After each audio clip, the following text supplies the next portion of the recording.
नमस्कार दोस्तों, स्वागत है आपका तैयारी विद सूरज में।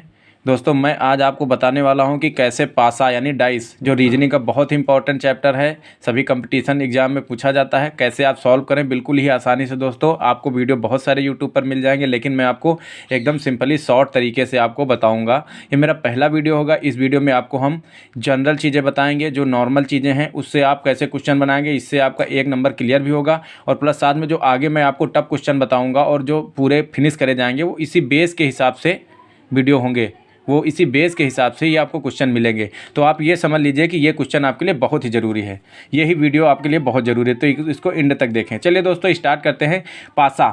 पासा को हम 2 भागों में बांटते हैं, एक सामान्य पासा और मानक पासा। सामान्य पासा को हम जनरल डाइस बोलते हैं, मानक पासा को हम स्टैंडर्ड डाइस बोलते हैं। अब सामान्य पासा में हम पहचान क्या करेंगे, हमारे 2 बेस रहेंगे इसको समझने के। पहला सामान्य पासा पढ़ें या मानक पासा। तो सबसे पहले कैसे पहचानेंगे और उसकी प्रॉपर्टी क्या है। तो सबसे पहले हम पहचान पे आते हैं। अगर जो सामान्य पासा है तो हम कैसे पहचानेंगे, किन्हीं 2 निकटवर्ती सतहों का योग 7 होता है। तो सामान्य पासा में किन्हीं 2 निकटवर्ती सतहों का योग 7 होगा। तो जैसे कि आप चेक कर ले 5 और 2 7, या इधर से कहीं चेक कर लेते आ जाता तब भी माना जाता है। ज़रूरी नहीं कि यही सतह हो, कोई भी निकटवर्ती 2 सतह हो। मान लो इधर वाला हो जाता तब भी, या यहाँ पर 4 होता तब भी यहाँ 4 3 7 हो जाता है। इसलिए दोस्तों ये आप सतह कोई भी हो सकती है, तो 7 आना चाहिए बस। ठीक, किन्हीं 2 निकटवर्ती सतहों का योग 7 हो। तो एक तो ये हो गई पहचान। ठीक, उसी हिसाब से हम प्रॉपर्टी देखेंगे कि इसमें प्रॉपर्टी में क्या होगा। इसमें विपरीत फलकों का योग 7 होता है। विपरीत फलकों का योग 7 होता है। तो विपरीत फलक मतलब समझ ही गए हैं, जो कि जैसे 2 के अपोजिट क्या होगा तो उसके विपरीत फलक बोलेंगे। और ये जो 5 जहाँ पर है या 2 है तो ये निकटवर्ती फलक होते हैं। इसमें 2 चीज़ें होती हैं, एक निकटवर्ती और विपरीत फलक। तो निकटवर्ती जो इसके आसपास की हो यही निकट बोलते हैं, विपरीत का मतलब उसके अपोजिट या उल्टा। ठीक दोस्तों, चलिए अब स्टार्ट करते हैं। इसकी प्रॉपर्टी क्या होगी। मान लो कि हमसे ये पूछा जाए कि इसमें 2 के अपोजिट क्या होगा। तो दोस्तों 2 के अपोजिट संभावनाएं होती हैं दोस्तों। तो 2 के अपोजिट सबसे पहली बात हमें याद रखनी होगी कि 5 और 3 तो होगी नहीं, क्योंकि इसके अपोजिट इसलिए नहीं होगी, ये बगल में दी हुई हैं। अब कौन सा हो सकता है हमारे पास, बचा कौन सा है, बचा हमारे पास है 6 और 4 और 1। ठीक दोस्तों, 6 और 4 1 बचा, ये हो सकता है 2 के अपोजिट। बिल्कुल, आप 1 4 6 भी लिख सकते हैं, किसी हिसाब से लिख सकते हैं, कोई दिक्कत नहीं। इसी हिसाब से अगर जो हम 3 का निकालें तो 3 का हमारा क्या होगा, 3 का हमारा होगा 6 4 1, 6 4 1 ही होगा। क्यों, कैसे निकाला, क्योंकि इसके अगर जो 3 के अपोजिट देखेंगे तो 3 नहीं हो सकता और 5 और 2 भी नहीं होंगे, बचा क्या 1 4 6। और इसी तरह 5 के अपोजिट 2 के अपोजिट तो हो गया, 5 के अपोजिट निकालेंगे, इसमें 6 4 1।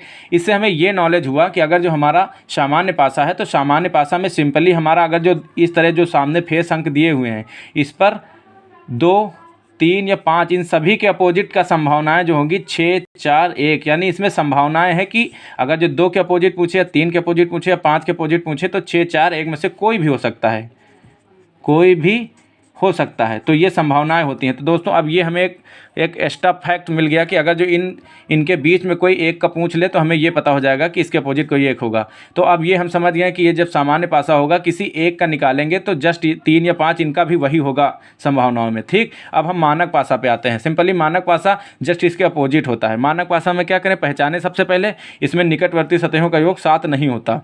निकटवर्ती यानी कि जो ये सतह हो गई या ये हो गई या ये हो गई या ये हो गई, तो इनका योग 7 नहीं होता है।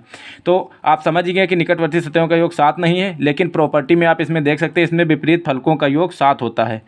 इसमें विपरीत फलकों का योग 7 होता है। विपरीत फलक का मतलब ये कि विपरीत फलक जैसे 1 है इसके उल्टा या अपोजिट या विपरीत, तो उसके अपोजिट क्या होगा, विपरीत फलक होगी। तो अब विपरीत फलक निकालने के लिए इसमें वेरी सिंपल है, इसमें 7 से माइनस कर दे। जैसे 1 के अपोजिट पूछे 7 से माइनस करेंगे 6 हो जाएगा। ठीक, या मान लो इधर लिख लो 7 - 1 6 हो जाएगा। इसी तरह 5 के अपोजिट अगर जो हम निकालेंगे तो क्या होगा, 2 होगा। 7 में से 2 माइनस कर लो, 5 माइनस कर लो, 2 आ जाएगा। इसी हिसाब से 4 के अपोजिट निकालेंगे तो 7 में से 4 निकालेंगे तो 3 आएगा 7। तो सिंपली दोस्तों आप ये समझ चुके हैं कि विपरीत आपको जब मानक पासा दिया होगा तो इसमें अगल बगल की सतहों का योग 7 नहीं आएगा। तो सिंपली हम ये समझ लें कि उसमें 7 से माइनस करके सभी का विपरीत फलक हम बिल्कुल आसान से निकाल लेंगे, अंक निकल आएगा। तो अब इसमें हम एक आधा क्वेश्चन देख लेते हैं और यहाँ वीडियो पूर्ण करते हैं, उसके बाद आपको लेटेस्ट अदर वीडियो मिलेंगे। तो पहला हमारे पास क्वेश्चन ये है 5 3 4। तो सबसे पहले हम इसको हल करेंगे। अगर जो सिंगल पासा है तो हम यही देख लें कि इसमें ये साधारण पासा है या फिर स्टैंडर्ड पासा है।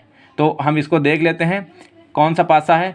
तो 4 3 7 इनका जो है योग 7 आ रहा है। इसका मतलब ये कौन सा पासा हो जाएगा? अगर जो निकटवर्ती सतहों का योग 7 आ रहा है तो वो हमारा हो जाएगा सामान्य पासा। अब सामान्य पासा में हम प्रॉपर्टी जान ही चुके हैं कि क्या होती है। सामान्य पासा में प्रॉपर्टी संभावनाओं से आती है, तो हमें 2 के अकॉर्डिंग पूछा है, तो हम जानते हैं कि अगर जो हम 5 का निकालेंगे या 3 का निकालेंगे या 4 का निकालेंगे तो जो इनका आएगा वही सभी 1 का निकालेंगे तो वही सभी का आएगा। तो क्या हो सकता है?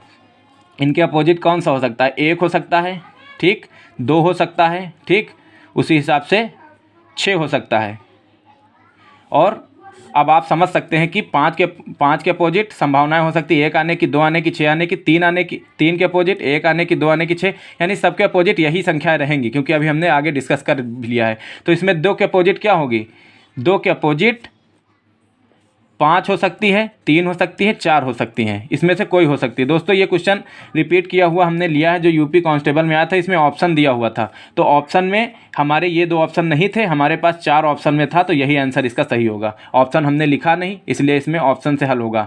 और इसमें या फिर आपको ये पूरे दिए होंगे 5, 3, 4 या कुछ भी हो सकता है, तीनों हो सकते हैं, लेकिन आप ये समझ लीजिए उसमें ऑप्शन दिए हुए थे, ये 5 और 3 नहीं दिए थे, 4 दिए थे और बाकी ये अदर नंबर दिए थे, तो इसमें 4 सही होगा। अब दूसरा वाला देख लेते हैं। दूसरा वाला क्वेश्चन हमारे पास ये पासा दिया, इसमें 4 के अपोजिट पूछना है। अब इसमें आप देख सकते हैं कि 1, 4, 5 में पहले चेक करें, पहचाने कौन सा पासा है ये, पहले चेक कर लें। 4, 1, 5, यानी इसमें निकटवर्ती सतहों का योग 7 नहीं आ रहा, यानी ये कौन सा हो गया? ये मानक पासा हो गया, स्टैंडर्ड पासा हो गया। तो इसमें प्रॉपर्टी सिंपल है, इसमें माइनस कर लेते हैं 7 से। 4 के अपोजिट निकालेंगे तो 7 - 4 कर लेंगे, कितना आ जाएगा? 3, यही आंसर हो जाएगा। वेरी सिंपल दोस्तों। इसी तरह आप 50 क्वेश्चन कर सकते हैं। मैं आपको जो आगे के वीडियो बताऊंगा वो टफ क्वेश्चन पे होंगे, ये आपको मैंने बेस कंप्लीट करने के लिए बताया है। इसके लिए दोस्तों हमारे चैनल पे आप अगर जो नए हैं तो सब्सक्राइब करें और दोस्तों के साथ शेयर करें, बेल आइकन दबा दें, मेरे लेटेस्ट वीडियो मिले। और आपको मैं एडवांटेज देना चाहूँगा कि अब जो आएगा क्वेश्चन जो लाने वाला हूँ सीरीज, वो एकदम टफ होगी क्यूब पर, और प्लस पासे के जो फोल्डिंग पासा होते हैं वो भी आपको हम बताएंगे। तो धन्यवाद दोस्तों, आप हमारे वीडियो को ज़रूर देखें।